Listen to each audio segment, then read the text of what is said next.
In the city of Abuja, Nigeria, the Harmony Christian Church Choir was renowned for its soulful melodies and energetic performances.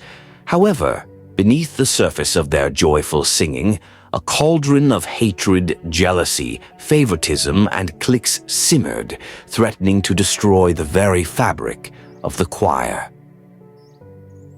At the center of the chaos was the choir's lead singer, Amara.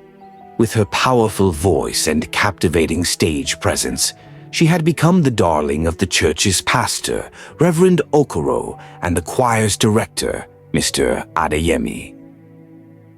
Amara's rise to stardom had been meteoric, and she reveled in the attention and adoration she received from the congregation.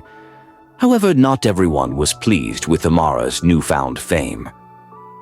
A clique of senior choristers led by the choir's former lead singer, Ngozi, grew increasingly resentful of Amara's dominance. They felt that Mr. Adeyemi was playing favorites, giving Amara all the solo parts and ignoring their own talents. As the tension between Amara and the clique escalated, the choir's rehearsals became a battleground. Ngozi and her cohorts would often sabotage Amara's performances, intentionally singing off-key or forgetting their lyrics. Amara, feeling threatened and isolated, began to retaliate, using her influence with Reverend Okoro and Mr. Adeyemi to exclude the clique from key performances. As the hatred and jealousy consumed the choir, their performances began to suffer. The once harmonious voices were now strained and discordant, and the congregation started to notice. Reverend Okoro, oblivious to the chaos, continued to praise Amara, further alienating the rest of the choir. One fateful Sunday, the tensions boiled over. Immediately after the church service, Ngozi and Amara got into a heated argument right inside the church, with the entire congregation watching in shock. The choir's director, Mr. Adeyemi, was forced to intervene, but the damage had already been done. The church's council, led by Reverend Okoro, was forced to step in, calling for an emergency meeting with the entire choir.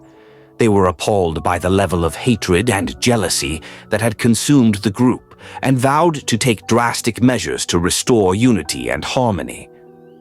However, just as it seemed like the church was taking steps to address the issue, a shocking revelation threw everything into chaos. It was discovered that Mr. Adeyemi, the choir's director, had been having secret affairs with some members of the choir. The news sent shockwaves through the church, and the choir was left reeling in disgust. The church's council launched a full-scale investigation into the allegations, and it was revealed that Mr. Adeyemi had been using his position to manipulate and exploit vulnerable members of the choir. The church was left to pick up the pieces, and the choir was forced to confront the fact that their leader had been abusing his power all along. The church's council was left with no choice but to fire Mr. Adeyemi and ban him from the church.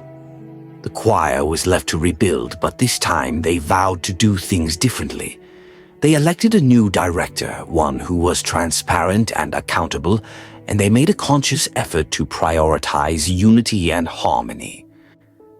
Amara, who had learned a valuable lesson about the dangers of blind trust and the importance of accountability, emerged as a leader in the new and improved choir. With renewed purpose and humility, she vowed to use her talents to glorify God and to always remember that true leadership is about serving others, not oneself. In the end, the Harmony Christian Church Choir emerged from the ashes, their voices once again harmonious, their hearts renewed, and their spirits revived.